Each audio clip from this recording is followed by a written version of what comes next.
Continuaremos nesta noite a nossa meditação em Romanos. Romanos capítulo 12, hoje nos espera o texto de Romanos 12, de 9 a 21. Voltando aí à projeção, não é? Então, a partir do próximo domingo, já vou mandar o esboço do sermão para eles lá em cima, para que eles projetem e a gente possa acompanhar. Romanos 12, de 9 a 21, eu quero convidar a Luísa Soares, você está com o texto bíblico na mão aí? Ela vai, então, vir aqui ao microfone, procederá à leitura destes versículos da Palavra de Deus e depois orará a Deus, pedindo a bênção do Senhor, pedindo exatamente isso que os jovenzinhos cantaram. Fala, Senhor, pedindo que o Senhor fale ao nosso coração. Vamos ficar de pé e vamos acompanhar a irmã Luísa Soares na leitura de Romanos, capítulo 12, versículos de 9 a 21, encerrando assim o capítulo 12 de Romanos. O amor não seja fingido, aborrecei o mal e apegai-vos ao bem. Amai-vos cordialmente uns aos outros com amor fraternal, preferindo-vos em honra uns aos outros. Não sejais vagarosos no cuidado, sede fervorosos no espírito, servindo ao Senhor. Alegrai-vos na esperança, sede pacientes na tribulação, perseverai na oração. Acudi os santos nas suas necessidades, exercei a hospitalidade, abençoai aos que vos perseguem, abençoai e não amaldiçoeis. Alegrai-vos com os que se alegram, chorai com os que choram. Sede unânimes entre vós, não ambicioneis coisas altivas, mas acomodai-vos às humildes. Não sejais sábios aos vossos olhos, a ninguém torneis mal por mal. Procurai as coisas dignas perante todos os homens. Se for possível, quando depender de vós, tende paz com todos os homens. Não vos vingueis a vós mesmos, amados, mas dai lugar à ira de Deus, porque está escrito: minha é a vingança, eu retribuirei, diz o Senhor. Antes, se o teu inimigo tiver fome, dá-lhe de comer, se tiver sede, dá-lhe de beber, porque, fazendo isto, amontoarás brasas de fogo sobre a sua cabeça. Não te deixes vencer do mal, mas vence o mal com o bem. Oremos. Pai, a Tua palavra foi lida, Senhor, e nós pedimos misericórdia para as nossas vidas, Pai. A instrução para a gente viver está aqui, Senhor, e nós te pedimos que, em nome de Jesus, o Senhor fale mais uma vez aos nossos corações, Pai. Nos perdoa, Senhor, quando não conseguimos cumprir a Tua palavra, Pai, mas te agradeço porque o Senhor já deixou tudo escrito para nós, Deus. Em nome de Jesus que nós oramos. Amém.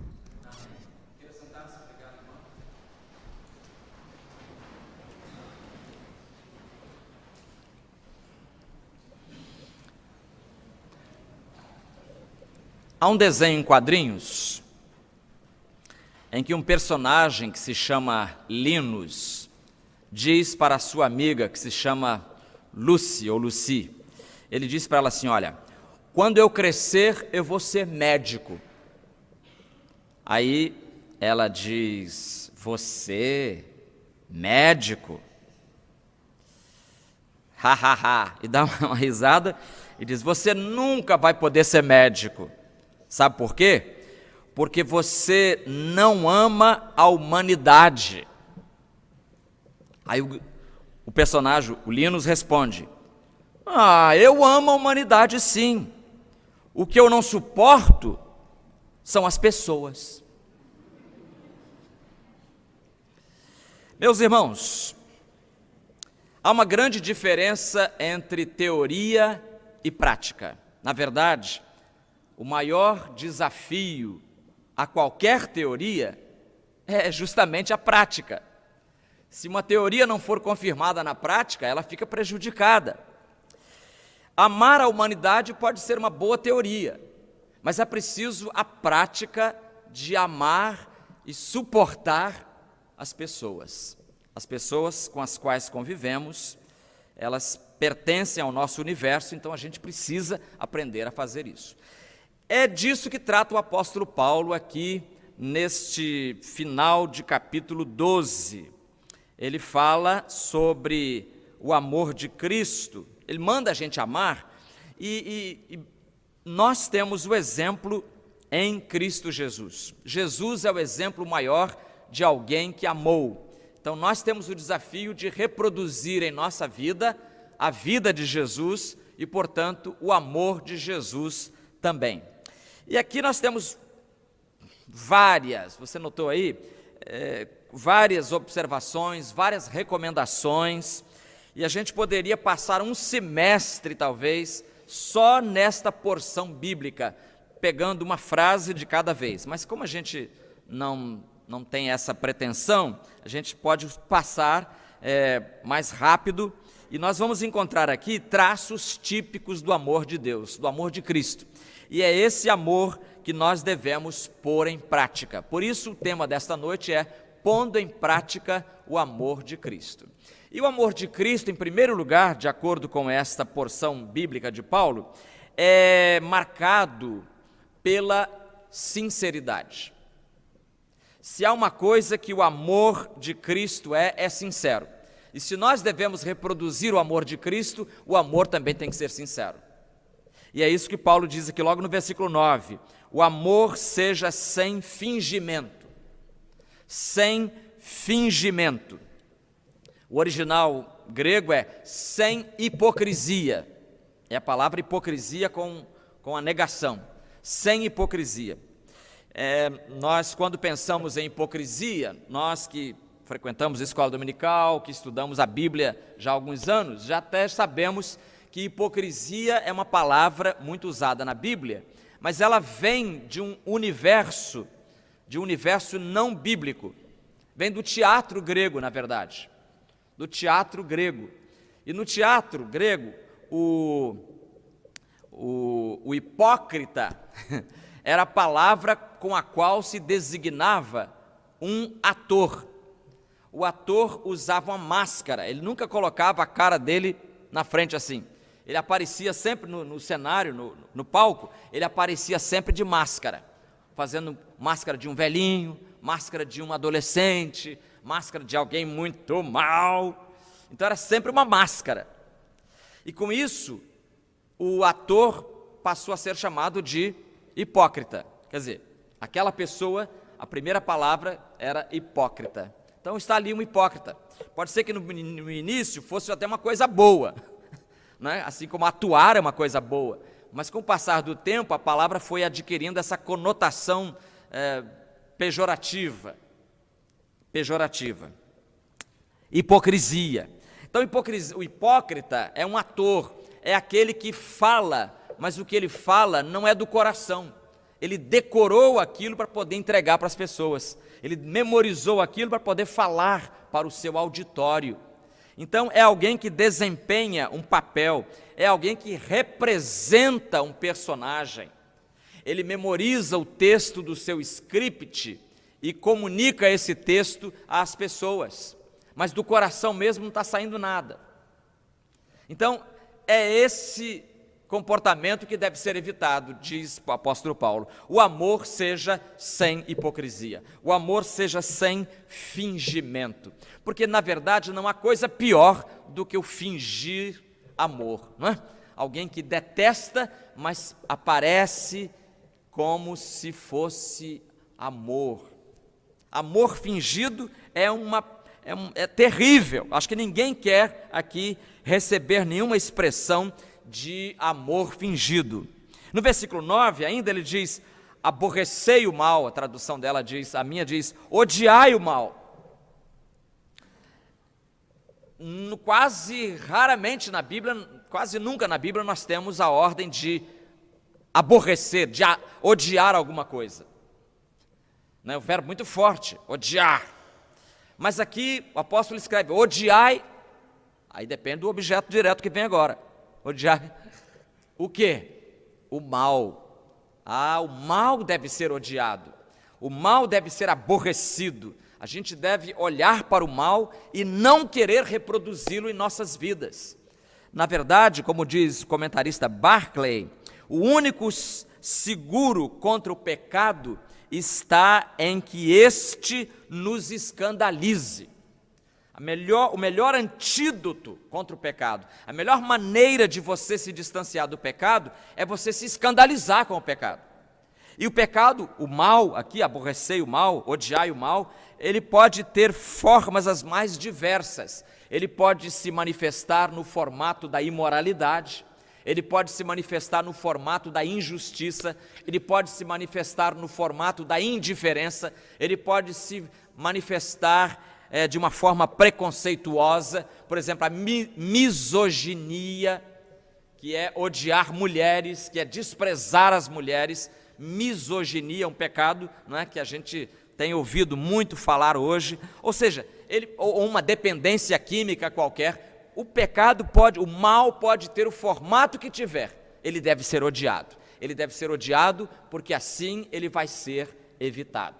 Então, aborrecei o mal e apegai-vos ao bem. O verbo grego aqui, o verbo apegar-se, é o mesmo verbo colar. Na verdade, em grego é kolao. É o verbo colar que nós temos em português. Apegar-se, você fica colado no bem. Então, que você não se desapegue, mas que você se ajuste, se você se apegue, você cole junto com o bem e não queira fazer outra coisa a não ser o bem na sua vida. Isso é o conselho que o apóstolo Paulo está dando aqui. Então, o amor deve ser sincero, sincero acima de tudo. Em segundo lugar, o amor deve ser prático.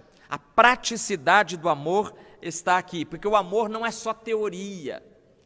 Ele deve ter o seu lado prático. Versículo 13 diz: socorrei os santos nas suas necessidades. Eu acho que a tradução dela diz outra coisa, não é? É comunicai, né? Comunicai com os santos nas suas necessidades. É o verbo koinonel, da comunhão. Então, socorrer em comunhão alguém. E é interessante aqui porque diz: socorrei os santos nas suas necessidades. Tendo sido todos nós criados num ambiente católico, apostólico, romano, e com o catolicismo mais rasteiro, mais supersticioso e mais superficial, então é preciso lembrar que santos aqui não tem nada a ver com ídolos dependurados nas paredes. Né? Alguém poderia pensar: comunicai com os santos, ó São José, ó São Francisco de Assis. Está ali um ex-devoto de São Francisco de Assis. Ó São Francisco de Assis. Não é? Quer dizer, que você não seja, não é disso que o texto está falando. O texto está falando que nós devemos comunicarmos-nos com os crentes. Santos aí é crente, são aqueles irmãos na fé que ao nosso lado passam necessidade, às vezes ao nosso lado, e nós não sabemos, né? Não nos damos conta disso.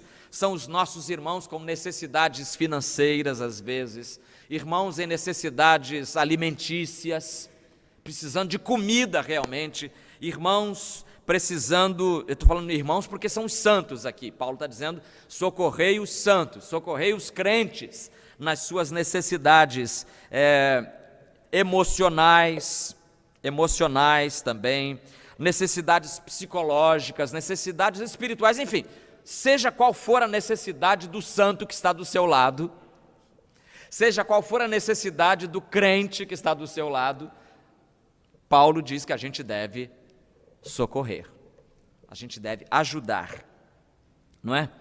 As necessidades das pessoas. Você sabe que quando chove muito, eu gostei daqui do solo, do cântico das meninas, que diz, se o trovão,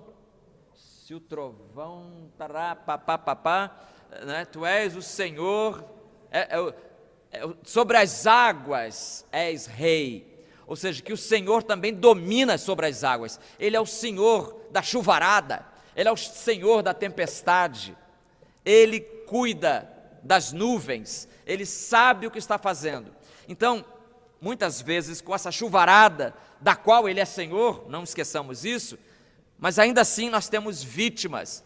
E como já disse alguém, um jornalista do New York Times escreveu uma vez que toda vez que tem tempestade, toda vez que tem terremoto, quem paga o pato são os pobres. Escreveu isso no New York Times. E é batata. Pode ver que é verdade mesmo. Chuvarada, chuvarada, chuvarada. Na Zona Sul não acontece nada. Mas vai para Caxias. Coitado do povo de Caxias. Aí é Mesquita, né, como aconteceu esse tempo agora. Rua totalmente aberta, encanamento lá da SEDAI, todo à vista. Então, o que vamos fazer? Fechar os olhos? Não. Versículo 13: socorrei os crentes nas suas necessidades. Se você tiver doação para fazer, abrindo aqui um parêntese, se você tiver doação para fazer a alguém que esteja nessa condição, que eu mencionei agora há pouco, pode trazer para a nossa igreja.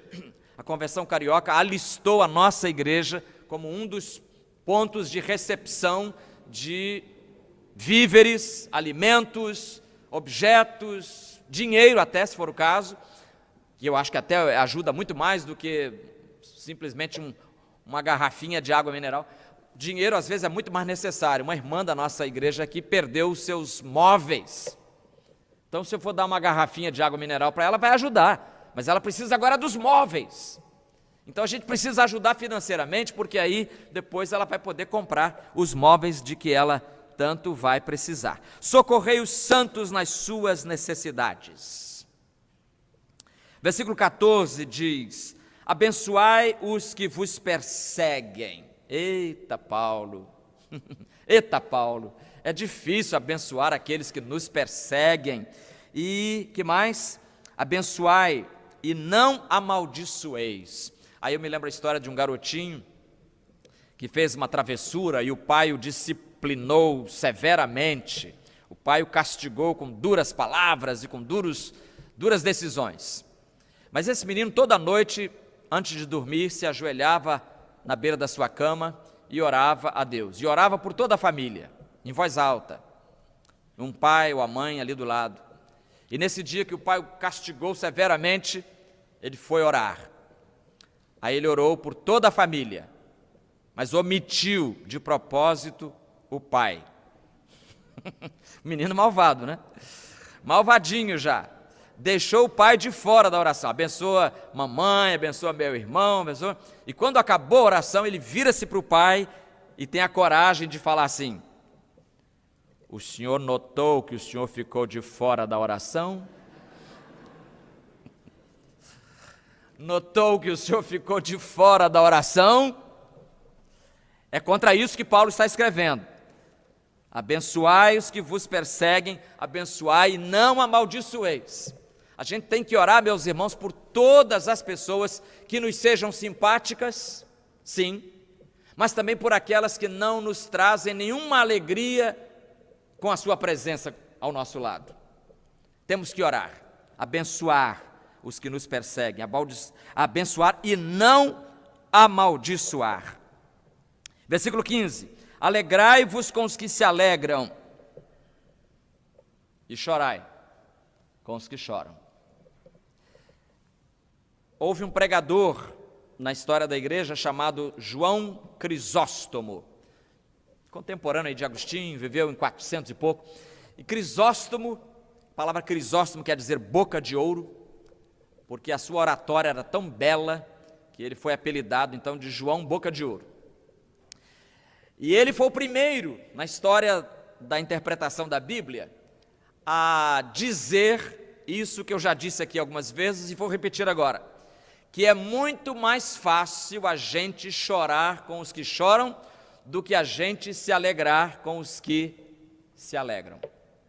O coração humano é voltado para isso, ele se solidariza mais facilmente com os que estão sofrendo, com os que estão chorando, do que se alegrar com aqueles que foram promovidos, a não ser que sejam extremamente amigos da gente. A gente tem assim um sentimento de inveja que não nos permite nos alegrarmos com aqueles que se alegram. Triste isso. Chorai com os que choram. E aí eu me lembro de uma história que vem da Carolina do Sul, da cidade de Charleston. Uma no tempo ainda da escravidão, tinha uma escrava que era muito amiga da sua senhora, e a sua senhora morreu. E a vizinha, então, que observava muito o relacionamento da escrava com a sua senhora, a vizinha um dia, do lado de fora, comentou assim: pois é, fulana, eu vejo que você está triste porque a sua sinhá morreu. Eu noto que vocês eram muito amigas, não era? Vocês eram muito amigas. Não, nós não éramos muito amigas. Não, mas eu via sempre vocês rindo o tempo todo juntas. E a escrava disse uma coisa que alguém registrou e chegou até nós. A escrava disse o seguinte: nós ríamos muito, mas isso não significa que fôssemos amigas, porque assim, amigo não é aquele que ri junto, amigo é quando a gente chora junto. Amigo é quando a gente chora junto. A mistura de lágrimas de uma pessoa com outra pessoa, aí isso sim faz a comunhão ser ainda mais profunda. E meus amigos, o apóstolo Paulo está dizendo exatamente isso: chorai com os que choram. Então o amor tem esse lado prático, sincero, prático, mas tem outra coisa no versículo 16 e 17. O amor cristão, o amor de Cristo é marcado pela humildade. Humildade. Versículo 16 diz: sede unânimes entre vós, e se não houver humildade, não haverá unanimidade nunca. É preciso sempre ser humilde para abrir mão dos nossos pontos de vista. Não sejais orgulhosos, mas prontos a acompanhar os humildes. Não sejais sábios aos vossos próprios olhos. Está falando contra o orgulho aqui. Esse orgulho que separa as pessoas, que inferniza casamentos, que tritura relacionamentos. É preciso pôr abaixo toda a estrutura de orgulho que haja no coração humano. Porque se houver orgulho, meus irmãos, não há comunhão que fique de pé. É preciso derrubar o espírito orgulhoso, porque o coração orgulhoso não consegue amar. E versículo 16 ainda: não sejais sábios aos vossos próprios olhos. E você lembra que esse versículo está em harmonia com o versículo 3, que eu mencionei domingo passado, naquela aventura hermenêutica, do versículo 3, quando ele diz: porque pela graça que me foi dada, digo a cada um dentre vós, que não pense de si mesmo mais alto do que convém, que não tenha de si um conceito que vá lá para as alturas. Não. Isso atrapalha o casamento, atrapalha o relacionamento, atrapalha o seu relacionamento no trabalho, atrapalha, enfim, toda a sua vida, todos os seus negócios. Se você tem um espírito colocado lá em cima, você acima de todo mundo, meu irmão, sua queda se aproxima. Então é preciso lembrar, como Paulo lembrou: não pense de si mesmo mais alto do que convém, mas que pense de si com equilíbrio, nem tão pouco, nem tão muito. É preciso ter um autoconceito equilibrado. A pessoa mais saudável é essa, é a pessoa que não pensa que tem o rei na barriga e também não se acha o não sei o que do cavalo do bandido. Ela não se acha nessa posição, lá embaixo, no final de tudo. Elas têm um autoconceito que é saudável, que é normal. Não se acha tal, mas também não se acha a anti-tal. Humildade é muito importante. Sem humildade não existe prática de amor. Não existe. Em último lugar, o amor de Cristo, que deve ser reproduzido em nossas vidas, é um amor que procura praticar a paz. Ou seja, é um amor pacificador. Versículos 18 a 21. Se possível, no que depender de você, viva em paz com todas as pessoas. É possível? É possível. Então, viva em paz. Aquele vizinho do lado que é chato toda a vida, vizinho de porta, aquele que está sempre revirando o seu tapete de cabeça para baixo, é preciso viver em paz com esse vizinho também. Se possível, no que depender de vós, porque às vezes não depende da gente, às vezes o camarada quer guerra mesmo e abre uma guerra total contra a gente, mas se depender de você, que haja paz na terra, haja amor. Que mais? Aqui nós encontramos 4 características da paz. Nós temos o desafio, que é viver em paz com todos. Nós temos aqui um lembrete, o lembrete está no versículo 19: amados, não vos vingueis a vós mesmos, mas dai lugar à ira de Deus. Alguém provocou você? Não pegue uma arma e vá atrás dele, não, que isso? Ora a Deus, a vingança pertence a Deus, e deixa Deus cuidar disso. Você vai ver como Deus vai surpreender você. Deixe Deus agir naqueles casos em que você não sabe como agir. E há uma surpresa também, no versículo 20 temos uma surpresa. Pelo contrário, se o teu inimigo tiver fome, pisa na garganta dele. Não, essa é uma Bíblia falsa. Se o teu inimigo tiver fome, dá-lhe de comer. E se ele tiver sede? Uma garrafinha d'água para ele. Dá-lhe de beber. Porque se fizeres isso, meu irmão, sabe o que vai acontecer? Amontoarás brasas sobre a cabeça dele. Essa expressão, amontoar brasas sobre a cabeça de alguém, é um hebraísmo, é uma forma na linguagem dos judeus de dizer assim: ele não vai saber o que fazer. Você vai surpreendê-lo de uma forma que ele vai ficar assim, pensando: mas o que aconteceu com fulano de tal? Eu detesto ele, eu quero a morte dele, e ele está orando pelo meu bem-estar. Ele me trouxe um presente no meu aniversário, ele orou pela minha mulher no Dia Internacional da Mulher. Olha só. Ou seja, você está amontoando, diz o judeu, você vai amontoar brasa de fogo, quer dizer, ele vai ficar tão desajeitado, é uma situação tão constrangedora, que ele não sabe nem como se comportar. Porque com brasa de fogo na cabeça, quem é que sabe se comportar? Quem é que vai ficar durinho? Qual é o soldado que fica lá em posição com uma brasa na cabeça? Não tem quem fique. Então, quer dizer, é uma situação tão... Ai, como é que eu me livro disso? Tira esse troço da minha cabeça. É uma situação assim, surpreendente. Então nós temos aqui um desafio, viver em paz com todos, um lembrete, a vingança de Deus, e uma surpresa. Uma surpresa, você faz o bem. E aí nós temos, por fim, no versículo 21, uma inversão. No versículo 21, uma inversão, que diz assim: não te deixes vencer pelo mal, mas vence o mal com o bem. Ao mal recebido se paga com a prestação do bem.